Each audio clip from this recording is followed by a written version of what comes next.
ला जादू। अपने बेटे ऋषु के माथे से टपकते हुए पसीने को देखकर सविता की हालत खराब हो गई। ऐसा आज पहली बार नहीं हुआ जब ऋषु नींद से घबरा कर जागा है। हाय मेरा बच्चा, न जाने किसकी नजर लग गई है तुझे। जब से मेरे बच्चे ने 10वीं के एग्जाम में स्कूल टॉप किया है तब से रोज बुरे बुरे सपने आने लगे हैं।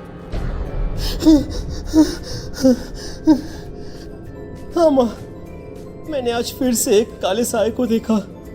वो यहीं मेरी आंखों के सामने खड़ा था। माँ मुझे बचा लो माँ। वो मुझसे कह रहा था कि मुझसे बदला लेगा। माँ कहीं ये प्रशांत। चुप कर, कैसी बात कर रहा है? दोबारा उसका नाम मत लेना। तुझे पता है ना, उस प्रशांत ने आत्महत्या कर ली, तो बार बार उसका नाम मत लिया कर। मम्मी, क्या सच में प्रशांत ने आत्महत्या की थी? चुप कर, बहुत सवाल पूछता है आजकल। और फिर रात के बाद सविता के पूरे घर में एक अजीब सा काला धुआं छाने लगा। गहरी नींद में सोई सविता की जैसे ही आंख खुली उसका दम घुटने लगा।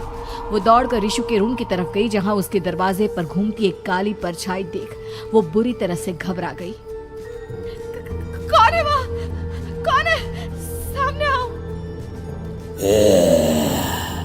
ये मैं हूँ, तुम्हारी काली करतूत।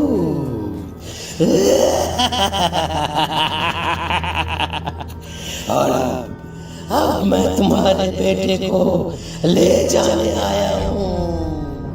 नहीं, मेरे बच्चे को छोड़ दो प्लीज। मेरे ऋषु को कुछ मत करना। वो परछाई ऋषु के कमरे में घुस जाती है। सविता भी उसके पीछे पीछे दौड़कर जाती है और देखती है कि अब वो साया साफ नजर आ रहा था। वो सर से पैर तक खून में सना हुआ था और उसके शरीर के सारे अंग कटे फटे हैं। क्या चाहिए तुम्हें? तुम जो बोलोगे मैं करूंगी, लेकिन मेरे ऋषु को छोड़ दो। उस परछाई ने ऋषु को गर्दन से पकड़कर दीवार के सहारे हवा में उछाल दिया। ऋषु जोर जोर से चिल्लाने लगा। माँ बचाओ मुझे, बचा लो माँ। ये मुझे मार डालेगा। माँ मुझे बचा लो माँ। नहीं ऐसा मत करो। मुझे मार दो लेकिन मेरे बच्चे को छोड़ दो। मैं तुम्हारे आगे हाथ जोड़ती हूँ। वो परछाई ऋषु को जमीन पर गिरा देती है और अचानक वहां से गायब हो जाती है। ऋषु, मेरा बच्चा, तू ठीक तो है ना?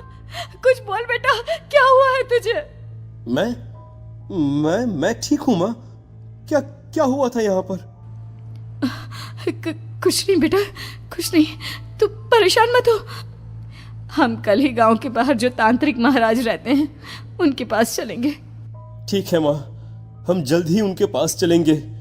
मुझे बहुत डर लग रहा है माँ। ये बार बार मुझे डरावने सपने आना, ये सब हमारे साथ क्यों हो रहा है माँ? अगले दिन सविता अपने बेटे ऋषु को लेकर गांव के बाहर तांत्रिक के पास जाती है। जिस जगह पर तांत्रिक रहा करता था वो जगह बहुत डरावनी थी। चारों तरफ कंकाल और खूब भूतियां नजर आ रही थी। गांव से दूर वीराने में उस जगह पर जोर से आंधी चल रही थी। ऋषु ने डर कर अपनी माँ का हाथ पकड़ लिया। माँ मुझे बहुत डर लग रहा है। ये कैसी जगह है? देख बेटा, हमारे साथ जो कुछ भी हो रहा है उसका इलाज सिर्फ और सिर्फ ये तांत्रिक महाराज ही बता सकते हैं। अब यही है जो हमें प्रॉब्लम से बाहर निकाल सकते हैं।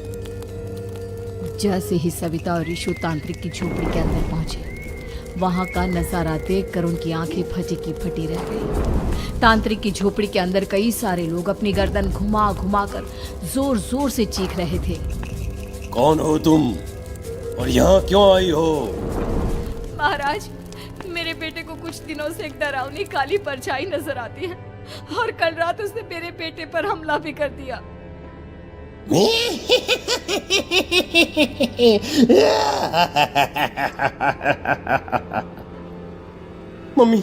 मम्मी हमें यहाँ से चलना चाहिए। ये जगह मुझे ठीक नहीं लगती। नहीं बेटा, ऐसा नहीं कहते। रुक जाओ, 2 मिनट के लिए रुक जाओ। क्या कहा? काली परछाई? तुम्हारे बेटे पर किसी काली परछाई ने हमला किया? हाँ महाराज, वो कह रही थी कि वो मेरे बेटे को कुछ कर देगी। कोई उपाय बताइए महाराज, मेरे बेटे के साथ कुछ गलत नहीं होना चाहिए। तुमने किसी दूसरे के साथ गलत किया है। तो तुम्हारे साथ भी गलत होकर ही रहेगा। तुमने किसी की जान ली है, किसी को मार डाला है तुमने। नहीं महाराज, मैंने ऐसा कुछ नहीं किया। मैंने किसी की जान नहीं ली। मुझे कोई उपाय बताइए। लगता है तुम इतनी आसानी से नहीं मानोगी। मैं तुम्हें अभी उस काली परछाई से मिलवा देता हूँ और वही सारा सच तुम्हारे सामने लेकर आएगा। सविता और ऋषु ने डर के मारे अपनी आंखें बंद कर ली। तभी अचानक तांत्रिक की झोपड़ी में अजीबोगरीब आवाजें गूंजने लगी। सविता और ऋषु बुरी तरह से कांप रहे थे। आंखें खोलो और अपने सामने देखो। क्या यही है वो जिससे तुम कल रात को मिली थी? बताओ मुझे। हाँ, इसने कल रात मेरे बेटे के ऊपर हमला किया था। ये उसी लड़के की भटकती हुई आत्मा है जिसे कुछ दिन पहले तुमने मार डाला था। मम्मी, ये महाराज क्या कह रहे हैं? क्या सच में आपने किसी की जान ली है, किसी को मार डाला है? अगर हाँ तो बताइए ना मम्मी, किसको मारा है आपने? किसको? तुम्हारी माँ इतनी आसानी से सच नहीं बताएगी बेटा। इसने एक बच्चे की जान ली है। कहीं उसका नाम प्रशांत तो नहीं महाराज? वो मेरा दोस्त है, मेरा मतलब मेरा पड़ोसी है। सही पहचाना। देखा सविता, तुम्हारा खुद का बेटा भी जानता है कि तुमने किसी के प्राणों की बलि चढ़ा दी और इसीलिए अब उसकी बुरी आत्मा तुम्हारे घर में भटकती है। मुझे माफ कर दीजिए महाराज, मुझसे बहुत बड़ी गलती हो गई। प्रशांत हमारे पड़ोसी का बेटा था। हर बार उसके नंबर मेरे बेटे से ज्यादा आते थे और इसलिए मैंने उसके कमरे के बाहर काला जादू किया था, पर मुझे नहीं पता था कि वो मर जाएगा।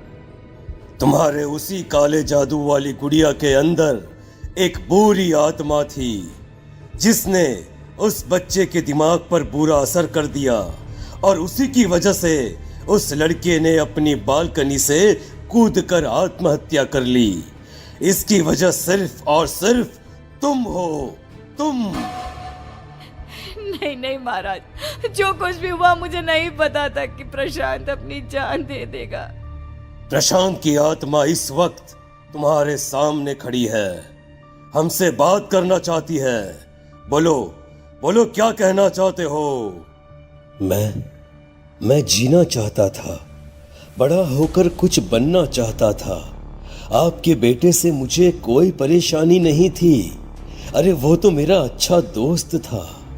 मुझे माफ कर दो बेटा, मुझसे बहुत बड़ी गलती हो गई, मुझे माफ कर दो। माफ करने से मुझे वापस जिंदगी नहीं मिल जाएगी। मेरे माँ बाप आज भी मेरे लिए रोते हैं। आपने मेरे साथ बहुत गलत किया है, बहुत गलत। और तभी अचानक प्रशांत की आत्मा वहां से गायब हो जाती है। सविता जोर जोर से रोने लगती है। सुन लिया तुमने? ये तुम्हारे अपने ही किए हुए पाप हैं जो इस तरह से तुम्हारे सामने आ रहे हैं। माँ, ये आपने अच्छा नहीं किया। सिर्फ 10th बोर्ड के एग्जाम में मैं टॉप कर पाऊं, इसलिए आपने मेरे दोस्त के ऊपर काला जादू कर दिया। नहीं मम्मी, नहीं, अब हम कभी खुश नहीं रह पाएंगे, कभी नहीं। मेरे दोस्त की आत्मा को कभी शांति नहीं मिलेगी मम्मी, कभी नहीं। लेकिन मैंने जो कुछ भी किया सिर्फ तुम्हारे लिए किया। वो लड़का हमेशा फर्स्ट पोजीशन पर आ जाता था और इस वजह से हमेशा तुम्हारे मार्क्स कम पड़ते थे। मैंने तो सिर्फ उस पर एक छोटा सा काला जादू किया था बेटा। मुझे क्या पता था कि उसका ये नतीजा निकलेगा। जिस गुड़िया को तुमने उस लड़के के कमरे के दरवाजे पर लगाया था, दरअसल उसके अंदर एक बुरी आत्मा का प्रवेश हो गया था, जैसा कि अक्सर काला जादू करते समय हो जाता है।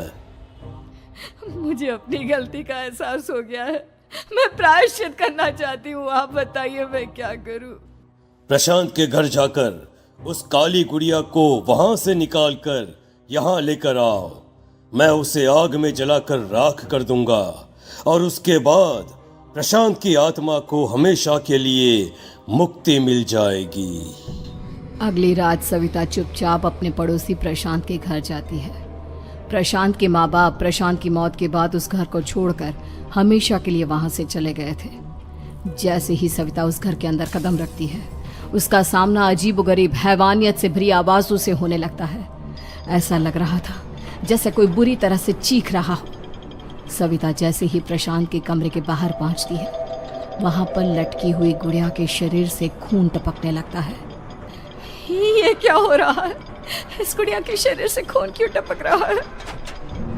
सविता हिम्मत करते हुए उस गुड़िया को वहां से उतारने की कोशिश करती है, लेकिन तभी अचानक से बहुत भयानक दिखने वाली औरत उसकी आंखों के सामने आकर खड़ी हो जाती है। मैं यहाँ से कहीं नहीं जाऊंगी, और अगर तूने मुझे यहाँ से हटाने की कोशिश की तो मार डालूंगी मैं तुझे। नहीं नहीं, मुझे तुम्हें यहाँ से ले जाना ही होगा, नहीं तो मेरा बेटा, उसकी जान को खतरा है। मैं तुम्हें नहीं छोड़ सकती। अगर तुम्हारे अंदर हिम्मत है तो मुझे इस घर से बाहर ले जाकर दिखाओ। और ऐसा कहकर वो औरत सविता के ऊपर हमला कर देती है और उसे हवा में उछाल उछाल कर जमीन पर पटकती है। लेकिन तभी अचानक मौका देखकर सविता अपने हाथ में ली हुई सुई उसके हाथ में चुभो देती है। हाथ में सुई लगते ही वो औरत जमीन पर तड़पने लगती है। ये क्या किया तूने? ये क्या कर दिया? तुझे ऐसा नहीं करना चाहिए था। तांत्रिक ने मुझे कहा था कि तुझसे जीतने का सिर्फ यही एक तरीका है जिससे मैं अपने पापों का प्रायश्चित कर सकती हूँ और अपने बेटे की जान बचा सकती हूँ। और उसके बाद वो डरावनी दिखने वाली औरत एक छोटी सी जादुई गुड़िया में तब्दील हो गई और सविता ने उसे ले जाकर तांत्रिक को दे दिया। तांत्रिक ने जादुई गुड़िया को आग के हवाले कर दिया।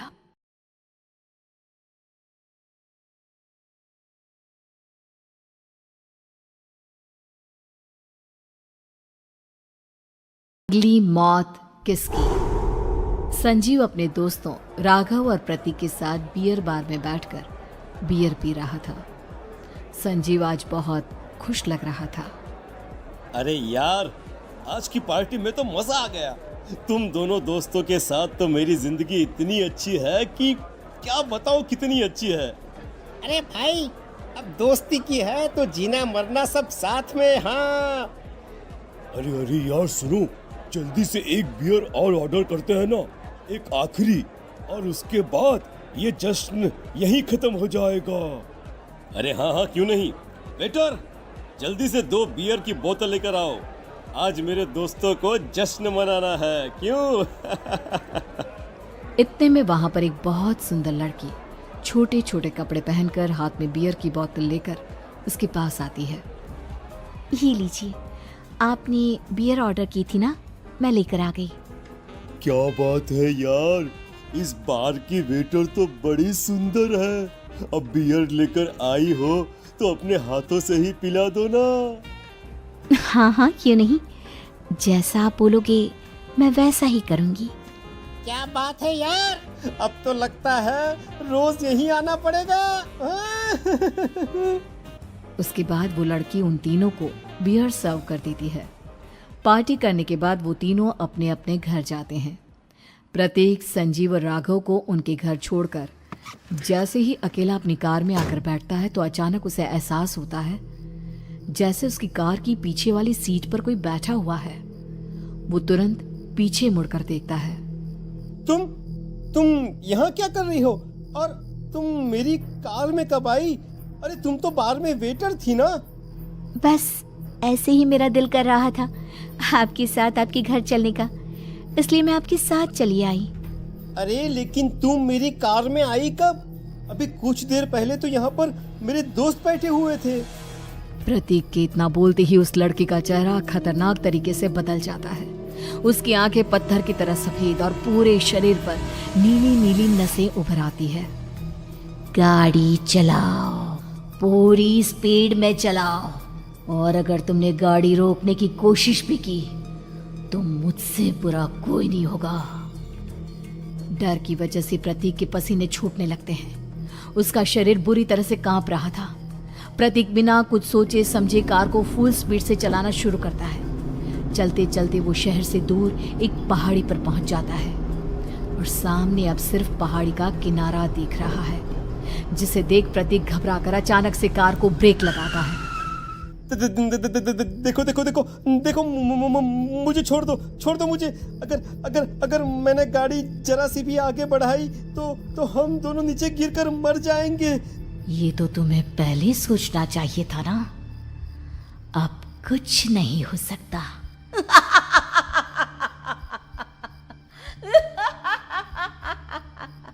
छोड़ दो मुझे। नहीं नहीं, प्लीज मुझे छोड़ दो। प्लीज प्लीज मुझे जाने दो, छोड़ दो मुझे। गाड़ी आगे बढ़ाओ। और तभी अचानक से बिना प्रतीक के स्टार्ट किए उनकी कार आगे बढ़ती है और गहरी खाई में गिर जाती है। उसके चीखने की आवाज एक चारों तरफ सुनाई देती है।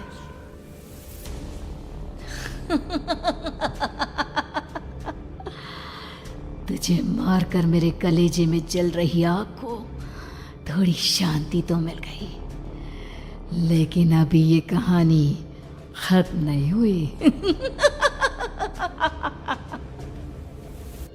और फिर अगले दिन राघव और संजीव को पता चलता है कि प्रतीक की पहाड़ी से नीचे गिरकर मौत हो गई। अरे कल रात की तो बात है यार, हम सब बैठकर पार्टी कर रहे थे, लेकिन मेरी एक बात समझ में नहीं आ रही। राघव शहर से इतना बाहर उस पहाड़ी पर इतनी रात को क्या करने गया था? अरे यार, वही सोचकर तो मैं भी परेशान हूँ। हम दोनों को छोड़ने के बाद तो वो सीधा अपने घर जाने वाला था। और वो आत्महत्या क्यों करेगा भाई? कल रात तक वो कितना खुश था, हमारे साथ सेलिब्रेट कर रहा था। हाँ, लेकिन पुलिस ने तो यही कहा है कि प्रतीक ने अपनी कार को जानबूझकर पहाड़ी से नीचे गिरा दिया और आत्महत्या कर ली।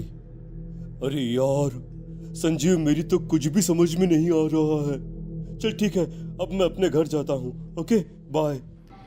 राघव अपने घर में अकेला था। दोपहर का वक्त था। तभी दरवाजे की घंटी बजी। कौन है? अरे एक मिनट रुको, अभी आता हूँ। राघव ने जैसे ही दरवाजा खोला उसने देखा कि सामने एक बहुत खूबसूरत लड़की खड़ी हुई है। कौन है आप और यहाँ किससे मिलने आई हैं? देखिए ना, बाहर बारिश शुरू हो गई थी, मेरी गाड़ी खराब हो गई है। आपका घर नजर आया तो सोचा कुछ हेल्प ले लेती हूँ। क्यों नहीं, आइए ना, आइए। मेरे कपड़े पूरे भीग चुके हैं, क्या आपके पास टॉवल मिलेगा प्लीज? राघव अपने बाथरूम से एक टॉवल लाकर उस लड़की को देता है। थैंक यू सो मच, अब मैं चलती हूँ। अरे इतनी क्या जल्दी है? आप चाहे तो बारिश रुकने तक यहाँ पर रुक सकती हैं। हाँ। लड़की ने पलटकर राघव की तरफ देखा। नहीं, मुझे जाना होगा, मेरा काम बाकी है। और वो वहां से चली गई। उस लड़की के जाने के बाद राघव अपने बाथरूम में नहाने के लिए गया और जैसे ही उसने बाथरूम में देखा तो उसका टॉवल वहीं पर लटका हुआ था। उसने टॉवल हाथ में लिया तो देखा कि उसका पूरा टॉवल खून के धब्बों से सना हुआ है। अरे ये क्या? ये टॉवल तो मैंने उस लड़की को दे दिया था। ये वापस मेरे बाथरूम में कैसे आ गया? और इस पर ये खून के धब्बे कहां से आ गए? राघव ने आईने में देखा तो उसकी गर्दन पर एक बड़ा सा चाकू का कट लगा हुआ था जिससे खून बह रहा था, जिसे देख राघव के होश उड़ गए। हाँ, अरे ये क्या? मेरी गर्दन इतनी ज्यादा कटी हुई है और मुझे दर्द भी नहीं हो रहा है। ये क्या हो रहा है मेरे साथ?